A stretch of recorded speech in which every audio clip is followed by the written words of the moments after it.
heard there's a new Land Cruiser in town, and well, you're right. Unveiled a few weeks ago, with more leaks than my Shataf at home, the LC300, or the J300 if you want to be smart about it, is here. But does it live up to the hype? Does it live up to its father, grandfather, great-great-grandfather, and the rest? Well, let's find out, because here's what you need to know about the new Land Cruiser.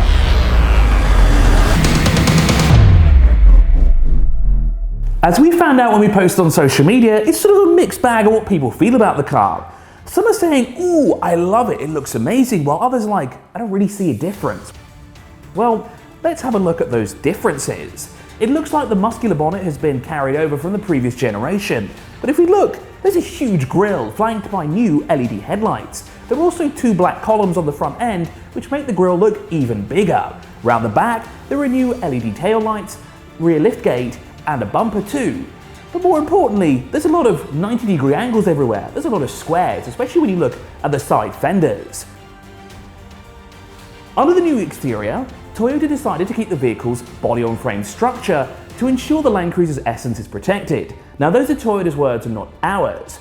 Although it has adopted the new GAF platform, which is based on the Toyota New Global Architecture, or TNGA for short.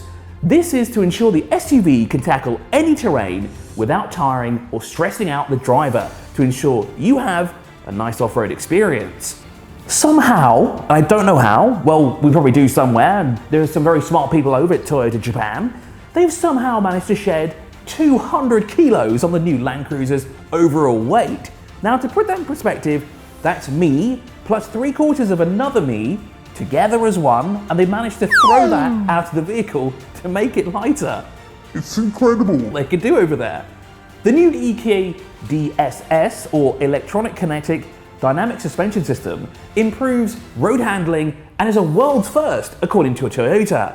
However, body roll is still a thing. oh, Inside, the Land Cruiser has been spruced up, although earlier images kind of didn't feel like we saw anything new inside. However, sitting inside for ourselves, we can see it's been improved on higher trim levels and is almost level pegged with the LX series. There's plush leather seats, wood trim, a new steering wheel, and matte black and metal finishes. The matte black ones, obviously, they're not fingerprint magnets, but the other ones, oh, they'll singe your fingertips when it gets a bit too hot outside. It's a good thing the Land Cruiser's AC is still ice cold. New for the 2022 model is a larger screen that sits atop of the dashboard, and this has been one of the talking points of the new SUV. It's high resolution, it does have a high definition as well, and it's much longer. It has very minimal lag when you switch between applications, which is always a good thing. Now that we're almost at the end of the video, it's now time to talk about the thing that you've been waiting for, the engines. The V8 is gone. It's nowhere on the specs list at all. It's not on Toyota's website. It's nowhere. Instead, there are two V6s to choose from. A naturally aspirated 4.0 litre engine, and then a twin-turbo V6 3.5 litre engine. There's also a diesel version, but we don't get that in the UAE.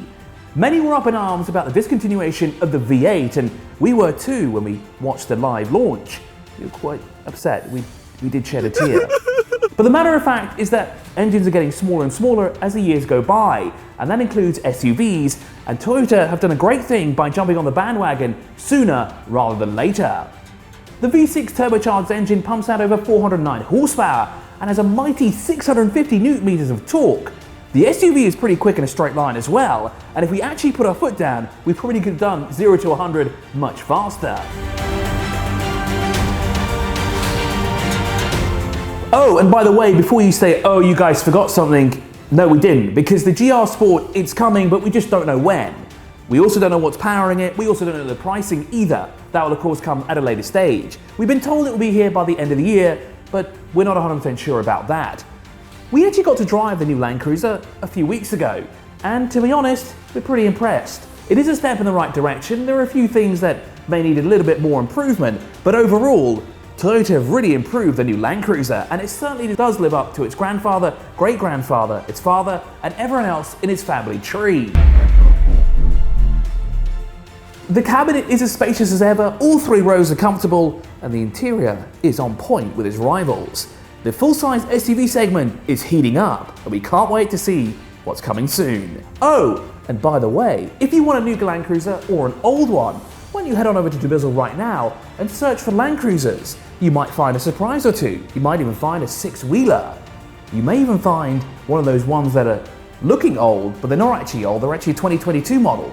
And stay tuned, because we'll be driving one of those soon as well.